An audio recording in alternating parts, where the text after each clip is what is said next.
Hi friends, welcome to our channel. Latest ఎపిసోడ్లో ఏం జరగబోతుందో ముందుగానే తెలుసుకుందాం. ఫ్రెండ్స్, డైలీ సీరియల్ నోటిఫికేషన్ కోసం ఛానల్ని సబ్స్క్రైబ్ చేసుకోండి ఫ్రెండ్స్.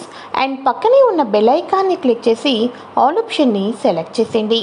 ఇక ఇంట్లో అందరూ కూడా ముకుంద కనిపించడం లేదు, ఎక్కడికి వెళ్ళింది అని అందరూ అనుకుంటూ ఉంటే ముకుంద బయటకు వెళ్ళింది, ఎక్కడికో ఎందుకో నాకైతే తెలీదు అని చెప్పి ఆదర్శ్ కోపంతో లోపలకైతే వెళ్ళిపోతాడు. అయితే ఈ లోపల మురారితో చాలా కబుర్లు చెప్పుకొని, మురారి నువ్వు నాకు మాత్రమే సొంతం అవుతావు, అది ఇవాంటికైనా రేపైనా నువ్వు నేనే భార్యాభర్తలుగా ఉంటాము, మనదే నిజమైన ప్రేమ గుర్తుపెట్టుకొని అంటూ తిరిగి ముకుంద ఇంటికైతే వస్తుంది కదా. ఇక ముకుంద ఇంటికి రాగానే కోపంతో మన మధుకర్, ఏ మీరా ఎక్కడికి వెళ్ళిపోయావు, వెళ్ళే ముందు చెప్పాలని తెలీదా, అయినా కృష్ణ నీకు పాలు ఇచ్చి టిఫిన్ ఇచ్చి ఎక్కడికి వెళ్ళొద్దని చెప్పింది కదా అని చెప్పేసి అనగానే అప్పుడు రేవతి, భవానీదేవి మధుకర్ మాటల్లో కోపం ఉందేమో కానీ వాడు మాట్లాడిన ప్రతి మాట నిజమే కదా మీరా అని చెప్పేసి ఇద్దరు అడుగుతూ ఉంటారు. చాలు ఆపండి, నా మీద మీ అందరికీ ఎంత ప్రేమ ఉందో, కానీ మురారి గారి మీద మీకు ఏమాత్రమైనా ప్రేమ జాలి లేదు. అందుకోసమే నా కడుపులో పెరుగుతున్న బిడ్డకు రేపొద్దున్న బయటకు వచ్చిన తర్వాత తండ్రి ఎవరో అని అడుగుతారు.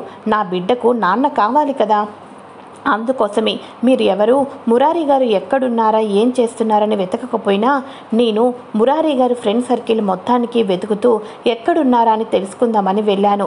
ఎందుకంటే మురారి గారు కనిపించకపోతే మీ ఎవ్వరికీ ఏమీ జరగదేమో, కానీ నా జీవితమే సర్వనాశనం అయిపోతుంది. మురారి గారు లేకపోతే నాకు నా కడుపులో పెరుగుతున్న బిడ్డకు అర్థమే ఉండదు. ఎందుకంటే నాకు కాబోయే భర్త నా కడుపులో పెరుగుతున్న బిడ్డకు కన్న తండ్రి అని చెప్పేసి ముకుంద చెప్పటంతో ఇంట్లో ఉన్న వాళ్ళందరూ ఆశ్చర్యపోతారు. ఇక వెంటనే మీరా ఆ మాట చెప్తూ, ఇప్పుడే కాదు నాకే చిన్న ఇన్ఫర్మేషన్ వచ్చినా నేను ఎంత కడుపుతో ఉన్నా లెక్క చేయకోకుండా బయటకు వెళ్తూనే ఉంటాను, మురారి గారి జాడను తెలుసుకుంటూనే ఉంటాను అని చెప్పేసి ముకుంద కోపంతో లోపలికైతే వెళ్ళిపోతుంది. ఒక్కసారిగా రేవతి, ఒరే ఏంట్రా ఈ మీరా ఇలా మాట్లాడుతుంది అని చెప్పేసి అనగానే, ఒకప్పుడు ఈ ఇంటికి శత్రుత్వం అంటే ఒక్క ముకుంద మాత్రమే అనుకున్నాను పెద్దమ్మ, కాకపోతే ముకుంద చచ్చిన తర్వాత ఈ మీరా రూపంలో మనల్ని పట్టి పీడిస్తుందేమో అనిపిస్తుంది నాకు అని చెప్పేసి ఇక మధుకర్ కూడా కోపంతో అక్కడి నుంచి వెళ్ళిపోతాడు. అయితే కృష్ణకు పరిమళ ఫోన్ చేస్తుంది. కృష్ణ అని అనగానే, చెప్పండి డాక్టర్ అని అనగానే మురారి ఫోన్ ఏమో నాట్ రీచబుల్ అని వస్తుంది. ఇంతకీ నీ హెల్త్ ఎలా ఉంది కృష్ణ అని అనగానే, అదేంటి డాక్టర్ నా హెల్త్ గురించి అడుగుతున్నారు అని అనగానే, అదేం లేదు కృష్ణ, నీతో చాలా ఇంపార్టెంట్ విషయాలన్నీ మాట్లాడాలి. అవును, ఈ మధ్య నీకేమైనా నీరసంతో కానీ తల తిరుగుతున్నట్టు కానీ ఏమైనా జరిగిందా అని చెప్పేసి అడగంగానే, అవును డాక్టర్, ఈ మధ్య అనుకోకుండా నీరసంతో కళ్ళు తిరిగి పడిపోతున్నాను అని అనగానే, అవునా, సరే అయితే త్వరగా హాస్పిటల్కి రా కృష్ణ, వీలైతే మురారిని కూడా తీసుకునిరా, వాడితో కూడా ఇక వాడి ముఖంలో మార్పును కూడా నేను చూడాలి అని అనగానే, ఏంటో సరే అయితే బయలుదేరుతున్నాను, ఏసీపీ సార్ లేరు కనిపించడం లేదని చెప్తే పరిమళ మేడం కూడా బాధపడతారు, అయినా ఏదో ఇంపార్టెంట్ విషయం చెప్పాలంటున్నారు కదా, వెళ్తాను అని చెప్పేసి కృష్ణ పరిమళ దగ్గరకైతే వెళ్తుంది. ఇక వెంటనే పరిమళ దగ్గరికి వెళ్ళగానే కృష్ణ, చెప్పండి డాక్టర్ అని చెప్పేసి అనగానే, అవును ముకుంద ఎలా ఉంది అని చెప్పేసి అనగానే, ముకుంద ఎలా ఉండడం ఏంటి అని చెప్పేసి ముకుంద గురించి మీకెలా తెలుసు అని అనగానే, అదే సరోగసీకి వస్తాననుకుంది కదా అని చెప్పేసి అనగానే, ఒక్కసారిగా సరోగసీకి వస్తానన్న విషయం మీకెలా తెలుసు డాక్టర్ అని అనగానే, కృష్ణ నువ్వు ముందు దేనికి టెన్షన్ పడుకోకుండా మైండ్ని రిలాక్సేషన్ మూడ్లో పెట్టుకో, నేను నీకు చెప్పబోయే మాటలన్నీ కూడా చాలా ఇంపార్టెంట్. మామూలుగా అయితే మీ ఇంటికి వచ్చింది కదా ముకుంద, తను ఇక మురారి డిఎన్ఏని నువ్వేమో నీ డిఎన్ఏని మిక్స్ చేసి సరోగసీకి వెళ్దాము అనుకున్నాం, కానీ అక్కడ ముకుంద ఏం వేషాలు వేసిందో నీకు తెలుసా, ముకుంద నీ డిఎన్ఏని పక్కన పెట్టేసి తన డిఎన్ఏని మిక్స్ చేసి మరి ఆ తర్వాత తనకు పుట్టబోయే బిడ్డను తన గర్భసంచిలోకే ప్రవేశపెట్టమని చెప్పేసి డాక్టర్ వైదేహితో ఇక కబుర్లు అయితే చెప్పుకుంది. కానీ నేనేమో యూఎస్ వెళ్ళిపోయాను కదా, యూఎస్ వెళ్ళిన తర్వాత నాకు కొన్ని ఇన్ఫర్మేషన్స్ అయితే వచ్చినాయి. తర్వాత నేను వైదేహికి ఫోన్ చేశాను. అప్పుడు వైదేహి తాను చేసిన అతిపెద్ద మిస్టేక్ని బయటపెట్టింది. కృష్ణ, నువ్వు అనుకుంటున్నట్టు తను మీరా కాదు, ముకుంద. చనిపోయిన ముకుంద మురారిని సొంతం చేసుకోవటం కోసం అలా ప్లాస్టిక్ సర్జరీ చేయించుకొని ముఖాన్ని మార్పిడి చేయించుకొని మీ అందరి మధ్యలోనూ తిరుగుతుంది అని అనగానే, తెలుసు డాక్టర్, నాకు తెలుసు అని అనగానే, కృష్ణ, నీకు గర్భసంచి ఎఫెక్ట్ రావటానికి కూడా తానే కారణం. మిమ్మల్ని పూర్తిగా వలలో వేసి తను సరోగసి మదర్గా ముందుకు వెళ్ళి నీ జీవితాన్ని నాశనం చేయాలని చూసింది. ఇక ఆ ఆటలన్నిటికీ దేవుడు చెక్ పెట్టినట్టు నాకు మురారి ఒకసారి ఫోన్ చేసి వైదేహితో మాట్లాడమన్నాడు. వైదేహితో రికమెండేషన్ చేయించైనా సరే సరోగసి మదర్ ఎవరో తెలపమని అడగంగానే అప్పుడు నేను అమెరికాకు వెళ్ళి ఆల్రెడీ వైదేహి నేను కాంటాక్ట్లోనే ఉన్నాం. అప్పుడు అసలు ఈ కేస్ స్టడీ అంతా చేసిన తర్వాత నష్టపోయేది నువ్వనే తెలుసుకున్న తర్వాత నీ గురించి మొత్తానికి వైదేహికి చెప్తే అప్పుడు వైదేహి ఒక సలహా అయితే ఇచ్చింది. ఇటుపక్క ముకుంద తల్లి కాబోతున్నాను, తల్లి కావాలి అని అంటుంది కాబట్టి తనకి ఎటువంటి సరోగసి చేయకపోయినా సరోగసి చేసినట్టుగా ఇంజెక్షన్ చేసేసి ప్రతి క్షణం మీకు ముకుంద తల్లి అవుతుంది అన్నట్టుగానే క్రియేట్ చేసేశారు. అంతేకాదు తనకి మధ్య మధ్యలో వాంతులు అయ్యేటట్టు కావాలని చెప్పేసి వైదేహి ఇంజెక్షన్ కూడా ఇచ్చింది. అంతేకాదు నిన్నటికి నిన్న ముకుంద ఇంట్లో కళ్ళు తిరిగి పడిపోతే వైదేహినే డాక్టర్ని పంపించి తను తల్లిని అయిందన్న విషయం కూడా చెప్పమంది అని చెప్పేసి అనగానే, ఎందుకు డాక్టర్ ఇదంతా కూడా అని అనగానే, పిచ్చి కృష్ణ, నీకు ఇంకా అర్థం కావటం లేదా? ఆ ముకుంద తన డిఎన్ఏని మిక్స్ చేసి బిడ్డను కని నిన్న ఆ ఇంటి నుంచి గెంటేసి తాళి కూడా మురారితో కట్టించుకుందామని ఇంత ప్లాన్ చేసింది. కాకపోతే నేను ప్రతి కేసుని అందరికీ ఎక్స్ప్లెయిన్ చెయ్యం కృష్ణ. అందరూ నీకు పిల్లలు గురించి తప్పుగా అనుకుంటున్నారు, కానీ ఇది 100కి 99% సక్సెస్ రేట్ లేని ఒక ప్రక్రియ. కానీ నేను యూఎస్ వెళ్ళిన తర్వాత అక్కడ ఉన్న వాళ్ళందరూ మాటలు విన్న తర్వాత ఒక ఇంజెక్షన్ లాస్ట్ స్టేజ్లో యూస్ చేస్తే గర్భసంచి నార్మల్ స్టేజ్కి వచ్చి పిల్లలు పుట్టే అవకాశం ఉందని తెలిసింది. అప్పుడు ఆ విషయం వైదేహికి చెప్తే వైదేహి దగ్గర ఉన్న ఒకే ఒక ఇంజెక్షన్ని ఇక మిక్స్ చేసి నీకు ఇంజెక్షన్ చేసి ఆ రోజు నీరసం రాకుండా అని చెప్పి మా ఆడిలోకి పంపించింది. కాకపోతే అది 99% ఫెయిల్ అవుతుంది కృష్ణ. అమెరికా వాతావరణాన్ని బట్టి అక్కడ ఉన్న సిచ్యువేషన్ని బట్టి అక్కడ 1-2 కేసులు సక్సెస్ రేటు వచ్చినాయి. కానీ ఆ భగవంతుడు మరి నీ మీద ఎటువంటి దయ చూపిస్తున్నాడా అన్నది నేను చేసిన చివరి ప్రయత్నంగా తెలిసిపోతుంది. అందులోనూ కూడా ఈ మధ్య నీకు వాంతులు అవుతున్నాయి అంటున్నావు కదా, సో ఒకసారి రా కృష్ణ, చెక్ చేస్తాను అని అనగానే కృష్ణ ఎంతో సంబరపడిపోతుంది. నాకు తెలియకోకుండా ఆ రోజు నీరసంకి ఇంజెక్షన్ అనుకున్నాను, కానీ అమెరికా నుంచి చెప్పిన ఇన్ఫర్మేషన్ తోటి నాకు ట్రీట్మెంట్ చేశారా అని చెప్పేసి కృష్ణ లోపలికైతే వెళ్తుంది. ఇక పరిమళ మొత్తానికి స్కాన్ చేస్తుంది. స్కాన్ చేసి పరిమళ కన్నీళ్లు పెట్టుకుంటుంది. ఆ రోజు మురారిగాడు నా కళ్ళ ముందు వచ్చి ఏదో ఒకటి చెయ్యి, ఏదో ఒకటి చేసి కృష్ణ తల్లి అయ్యేటట్టు చెయ్యి, పరిమళ నీకు పుణ్యం ఉంటుంది అని చెప్పేసి వాడి కన్నీళ్లు పెట్టుకుంటూ ఎంతగానో నా ముందు నుంచుని ఏడ్చాడు. ఆ రోజు నేను ఇంకా మర్చిపోలేకపోతున్నాను. కానీ ఈ దేవుడు నిన్ను కరుణించాడు కృష్ణ. నువ్వు తల్లివి కాబోతున్నావు. 1% కూడా ఈ కేసులో ముందుకు వెళ్ళొచ్చు అని నువ్వు నిరూపించావు. జాగ్రత్తగా ఉండాలి కృష్ణ, నువ్వు తల్లివి కాబోతున్నావు అని అనగానే thank you so much Parimala doctor గారు, థ్యాంక్ యూ సో మచ్ అని చెప్పేసేసి కృష్ణ సంబరపడిపోతుంది. ఆ డాక్టర్ ఇప్పుడు ఈ విషయాన్ని ఎవరి దగ్గర చెప్పట్లేదు, మీరు కూడా మా అత్తయ్యకి ఎవరికి చెప్పొద్దు.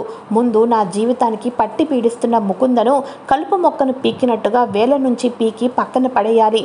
అప్పటిదాకా నేను జాగ్రత్తగా ఉంటూనే ముకుంద సంగతి తేలుస్తాను. Thank you so much doctor అని చెప్పేసేసి కృష్ణ ఆనందానికి అవధులు ఉండవు. అత్తయ్య, నేను మాట ఇచ్చాను, మాట నిలబెట్టుకుంటున్నాను. మీ అమ్మగారిని మళ్ళీ మీ చేతుల్లో పెడతాను, పాపాయిని మీ కళ్ళ ముందు వచ్చేటట్టు చేస్తాను అని చెప్పేసేసి, ఒసే ముకుంద, నువ్వు డాక్టర్కి ఎన్నో డబ్బు ఇచ్చి ఉండుంటావు, కానీ నా మంచితనం పరిమళ మేడం చేసిన ఇన్ఫర్మేషన్ తోటి అసలు నువ్వు తల్లివి కానే కాదే. కావాలని నీ బాధ భరించలేక నువ్వు తల్లివని ఒక సర్టిఫికేట్ ఇచ్చేసేసి నీకు మధ్య మధ్యలో కళ్ళు తిరిగేటట్టు చేశారు వైదేహి డాక్టర్ గారు. నువ్వు ఎంతగానో నమ్మావు కదా, కానీ దేవుడు మంచి వాళ్ళకే సపోర్ట్ చేస్తాడే అని చెప్పేసేసి కృష్ణ ఎక్కడ లేని ఆనందంతో, ఎక్కడ లేని సంతోషంతో తిరిగి ఇంటికైతే వచ్చేస్తుంది. ఇంటికి వచ్చిన తర్వాత మధు, అత్తయ్య ముకుంద కనిపించడం లేదేంటి ఇంట్లో అని అనగానే ఆ మీరా ఇంట్లో ఉండను అని తెగేసి చెప్పేస్తుంది.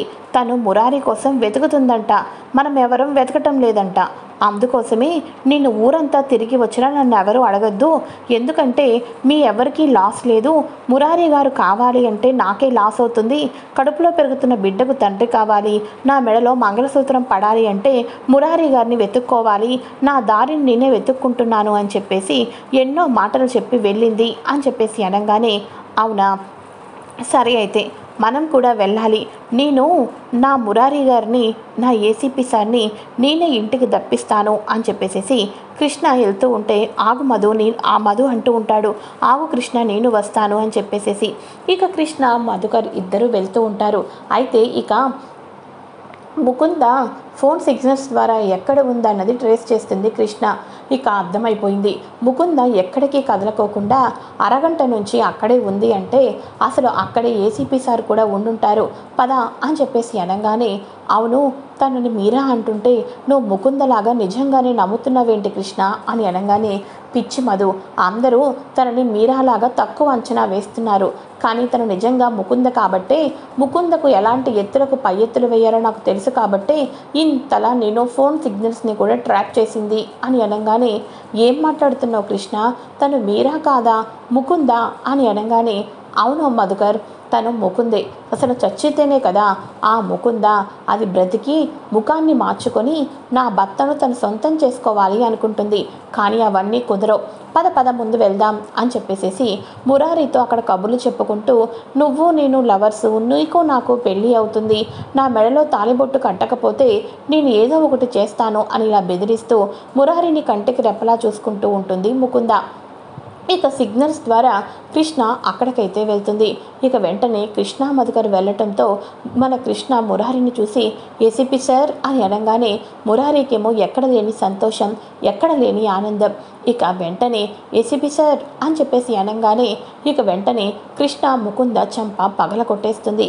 ఏంటి ఇంతకాలం నా ఏసీపీ సార్ని నీ దగ్గర పెట్టుకొని ఏమీ తిరిగినట్టు నాటకాలు ఆడతావా, నాటకాలు, నీ నాటకాలు ఇక చాలు ఆపు అని చెప్పేసి అనగానే మధుకర్ ఇక త్వరగా కార్ తీసుకొని రా అని చెప్పేసి అనగానే అలాగే కృష్ణ అని చెప్పేసి మధుకర్ మన మురారిని కారులో కూర్చోపెడతారు. ఇక కృష్ణ కూడా కారు ఎక్కుతుంది. అమ్మో ఇదేంటిది, నా కళ్ళ ముందే నా మురారిని అలా తీసుకొని వెళ్ళిపోతుంది, అర్జెంటుగా నేను ఇంటికి వెళ్ళాలి. ఈ కృష్ణ కోపం ఆత్రం చూస్తూ ఉంటే ఇంట్లో వాళ్ళకు అందరికీ నిజాలు చెప్పేసేటట్టు కనిపిస్తుంది. కృష్ణ నన్ను ఈ రోజును మురారిని ఎలా పెళ్లి చేసుకుంటానో చూడు, నీ కళ్ళ ముందే కాదు ఇంట్లో వాళ్ళ అందరి కళ్ళ ముందు నీ మొగడిని నా సొంతం చేసుకోకపోతే నా పేరు ముకుందే కాదు అని చెప్పేసి ముకుంద ఫోన్ని తీస్తుంది. ఫోన్లో మాట్లాడి తిన్నగా ముకుంద కూడా ఇంటికైతే వెళ్తుంది. ఆ పాటికే కృష్ణ ఎంత వద్దన్నా మధుకర్ మన ఇంట్లోకి చొరబడింది మీరా కాదు పెద్దమ్మ, ముకుంద, అసలు ముకుంద చచ్చిపోలేదు పెద్దమ్మ, ముకుంద బ్రతికే ఉంది, ఇంకా ఇంకా మన కృష్ణను ఏడిపించడం కోసం, మురారిని తన సొంతం చేసుకోవటం కోసం మారు రూపంలో మన ఇంట్లో తిరుగుతున్నది ఈ ముకుందే అని చెప్పేసేసి మధుకర్ అన్ని నిజాలు చెప్తాడు. ఒక్కసారిగా రేవతి, మన భవానీదేవి, ఆదర్శ్ అంతా కూడా షాక్ అయిపోతూ ఉంటారు. అయితే ఇక ముకుంద లోపలికైతే వస్తుంది. లోపలికి వచ్చేసిన తర్వాత ఇక ముకుంద నాకు ఈ ఇంట్లో ఎవరితోనూ సంబంధం లేదు, నాకు కేవలం సంబంధం ఉన్నది నా మురారితోనే. మురారి ఇంకా చూస్తున్నావేంటి, మీ మొహాలు చూస్తుంటుంటే నా గురించి నా నిజస్వరూపం మీ అందరికీ తెలిసిపోయిందని నాకు క్లియర్గా అర్థమవుతుంది. మురారి ఇదిగో నేను నీకోసం ఇప్పుడే తాళిబొట్టు తెచ్చాను, నా మెడలో 3 ముళ్ళు వెయ్యి, భవానీదేవి ఆంటీ సాక్షిగా, కృష్ణ సాక్షిగా నన్ను నువ్వు పెళ్లి చేసుకోవాలి, మన ఇద్దరం సంతోషంగా ఉండాలి, నా కడుపులో పెరుగుతున్న బిడ్డకు తండ్రివి నువ్వే కదా మురారి, నేను అంతేకాదు ఇంతకాలం తల్లి కృష్ణ అనుకుంటున్నారు కదా, తల్లి కూడా నేనే మురారి, ఇక మనకు ఛాన్స్ లేదు, ఒక పెళ్లి తప్ప అని చెప్పేసి అంటూ ఉంటుంది. ఇలా అంటూ ఉండటంతో ఇక వెంటనే ఇంట్లో ఉన్న వాళ్ళందరూ కూడా మురారిని నువ్వు కనీసం టచ్ కూడా చేయలేవు, అలాంటిది పెళ్లి చేసుకొని భర్తలాగా నీ కొంగును తిప్పుకోవాలనుకోవటం అది నీ వివేకం అని చెప్పేసి కృష్ణ అంటూ ఉంటుంది. సరే అయితే ఇంత చెప్పాను, ఇంత చేశాను, ఇప్పుడు ఎవరూ ఒప్పుకోవటం లేదు కదా. సరే అయితే ఒక్కసారి నేను చివరిసారిగా మాట్లాడుతున్నాను మురారి, నా మాట నమ్ము, ఒక్కసారి ఇలా రా అని చెప్పేసేసి మురారిని పట్టుకొని గుమ్మంలో నుంచి బయటకు తీసుకొని వచ్చేస్తుంది. మురారి, ఇప్పుడే ఈ క్షణమే నువ్వు నా మెడలో 3 ముళ్ళు కట్టలేదనుకో, ఈ ఇంట్లో పెట్టిన బాంబు ఒక్కసారిగా బ్లాస్ట్ అయిపోతుంది. ఆ తర్వాత నీ ఇష్టం. బాంబు బ్లాస్ట్ అవటానికి మరికొంత సమయమే ఉంది. నీ కళ్ళ ముందు నువ్వు ప్రేమించిన భార్య, నీ తల్లి, ఇక నీ ప్రాణ స్నేహితుడు, తల్లి కంటే గొప్పగా చూసుకున్న పెద్దమ్మ, వీళ్ళందరూ చచ్చిపోవాలి అంటే ఇక నువ్వు నా మెడలో తాళి కట్టద్దు. లేదు లేదు, నా వాళ్ళందరూ బ్రతికే ఉండాలి అనుకుంటే ఇప్పుడే ఈ క్షణమే అందరూ చూస్తూ ఉండగా నా మెడలో 3 ముళ్ళు వెయ్యి మురారి, ఇక టైం లేదు మురారి అని చెప్పేసి అనగానే ఇక వెంటనే అప్పుడు ఆదర్శ్ వస్తూ ఉంటాడు. ఆదర్శ్ వచ్చి తాలిబొట్టును తీసి నేలకేసి ఇసిరి కొట్టి ముకుంద చెంప పగల కొడతాడు. నువ్వు ఎలాంటి దానివో నాకు బాగా తెలుసు ముకుంద. నువ్వు బాంబు పెట్టాడమో తెలుసు, నీ అన్నయ్యతోటి నువ్వు ఇదంతా చేపించావని తెలుసు. కానీ ఇప్పుడు బాంబు బ్లాస్ట్ అవ్వదు, ఎందుకంటే బాంబును తీయించేసి చాలాసేపు అయింది. నీ నిజస్వరూపమో తెలుసు. నువ్వు వీళ్ళని కడుపులో పెరుగుతున్న బిడ్డ అని అబద్ధాలు చెప్పుకుంటూ వచ్చావు. నిజానికి నీ కడుపులో ఎటువంటి పిండము పెరగటం లేదు. కావాలని వైదేహికి నువ్వే వైదేహిని మోసం చేస్తే నీలాంటి వాళ్లకు డాక్టర్లు తగిన బుద్ధి చెప్పడం కోసం ఈ రకంగా చేశారు అని చెప్పేసేసి అంటూ ఉంటే ఈ లోపల పోలీసులు వస్తారు. లేడీ పోలీసులు వచ్చి మీరు ఇల్లీగల్గా ఫేస్ని మార్పుడు చేసుకున్నారు, అంతేకాకుండా ఇంతకాలం మీరు మొహాన్ని మార్చుకొని ఎంతగానో ఇబ్బందులు పెట్టారు, ఇక ఈ ఇంట్లో ఉండటానికి మీకు వీలు లేదు, మీ మీద కృష్ణ గారు కేసు ఫైల్ చేశారు, మిమ్మల్ని జైలుకి పంపిస్తున్నాం అని చెప్పేసి అనగానే ఒక్కసారిగా అంతా షాక్ అయిపోతూ ఉంటారు. ఈ లోపల శ్రీనివాసరావు గారు వస్తారు. అమ్మ ముకుంద, చెప్పాను, ఆడదానికి జీవితం అంటే పెళ్ళి అయిన తర్వాత సుఖంగా సంతోషంగా ఉండాలంటే పెళ్ళైన తర్వాత తాళి కట్టిన భర్తతో అన్యోన్యంగా ఉండాలి అని చెప్పాను. అమ్మ, జీవితం అంటే ప్రేమించడం ఒకటే కాదమ్మా, జీవితంలో ప్రేమించటం కన్నా ప్రేమించబడటమే చాలా గొప్పమ్మా. ఆ విషయం నువ్వు తెలుసుకోలేకపోతున్నావు. నువ్వు ఇంత అబద్ధాలు చెప్పి ఇంత మోసం చేసినా ఇంకా ఆదర్శ్ ముఖంలో నువ్వు జైలుకు వెళ్ళిపోతున్నావేమోనని ఏదో ముఖంలో తెలియని బాధ కనిపిస్తుంది. అది నిజమైన ప్రేమ. అటువంటి నిజమైన ప్రేమ పొందాలి అంటే పెట్టి పుట్టాలమ్మా. దేవుడు నీకు ఒక మంచి భర్తని ఇచ్చాడు, కానీ నువ్వు నిజమైన ప్రేమను వద్దు అని ఇక దొరకని ప్రేమ కోసం వెంటాడుతున్నావు. చివరాఖరుకు జీవితాంతం జైల్లో చిప్పకూడ తినాలి అనుకుంటున్నావు. దయచేసి నిజమైన ప్రేమ ఏంటో అర్థం చేసుకో. ఈ తండ్రి మాట ప్రకారం ఆదర్శ్ని ఒక్కసారి ప్రేమించి చూడు. ఆదర్శ్ ప్రేమ నీకు ఎంత గొప్పగా కనిపిస్తుందో అని చెప్పేసి శ్రీనివాసరావు గారు అంటూ ఉంటారు. ఆ మాటలకు ఒక్కొక్క మాటలకు ముకుంద మెడలో చలనం అయితే వస్తూ ఉంటుంది. ఒక్కసారిగా ఎన్నడూ అసలు మన ఆదర్శ్ లిటిల్ ఫింగర్ని పట్టుకోవటానికి కూడా వణుకు పుడుతూ అసహ్యం వేసుకుంటున్న ముకుంద అమాంతం వెళ్ళి ఆదర్శ్ కాళ్ళ మీద పడి నన్ను క్షమించు, నిజమైన ప్రేమను నేను తెలుసుకోలేకపోయాను, ప్రేమించడం కన్నా ప్రేమించబడటమే గొప్ప అని చెప్పేసి ఆదర్శ్ని హక్ చేసుకుంటుంది. ఇది ఫ్రెండ్స్ లేటెస్ట్ ఎపిసోడ్. మరోపక్క కృష్ణ తల్లి కాబోతుంది. అందరికీ గుడ్ న్యూస్ అయితే చెప్పేసింది. మరి కృష్ణకు ఎవరు పుట్టబోతున్నారు, రానున్న ఎపిసోడ్లో ఏం జరగబోతుంది, నిజంగానే ఎపిసోడ్ శుభం కార్డు పడుతుందా లేదా, మరెన్నో లేటెస్ట్ ఇన్ఫర్మేషన్ తెలుసుకోవటం కోసం తప్పకుండా ఛానల్ని సబ్స్క్రైబ్ చేసుకొని పక్కనే ఉన్న బెల్